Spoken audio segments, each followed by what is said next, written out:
আজকে একজনকে ফেসবুক থেকে একটা কথা বলছিলাম ইসলামিক সম্পর্ক নিয়ে। আমি ভাইয়াকে বললাম, ভাইয়া তুমি কি নামাজ পড়ো? ভাইয়া বলছে, না আমি নামাজ পড়ি না।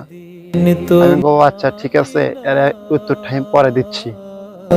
ভাইয়াকে জিজ্ঞাসা করলাম, আচ্ছা আপনি কি ধূমপান পান করো, মানে সিগারেট খাও? ভাইয়াটা বলছে, হ্যাঁ আমি সিগারেট খাই। তো আমি তারপর জিজ্ঞাসা করলাম, বাড়ির কাছ থেকে মসজিদটা কত দূরে? ভাইয়া বলছে, বেশি দূর না, বাড়ির কাছে মসজিদটা। আমি বলছি, আচ্ছা ঠিক আছে। তো আপনার বাড়ির কাছে যেহেতু মসজিদ, তাহলে আপনি নামাজ পড়তে যাও না কেন? ভাইয়া বলছে, এমনি ভাল লাগা না তাই। আমি বলবো, আচ্ছা ঠিক আছে, পরে উত্তরটা আমি দিচ্ছি।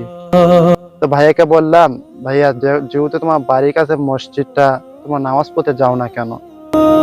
তোমার বাড়ির কাছে মসজিদটা, তোমার নামাজ পড়তে যাও না কেন? সিগারেট নিয়ে এত ব্যস্ত হচ্ছেন কেন? সিগারেট এত ধূমপান নিয়ে শরীরে ক্ষতি হয়ে যাচ্ছে ভাইয়া।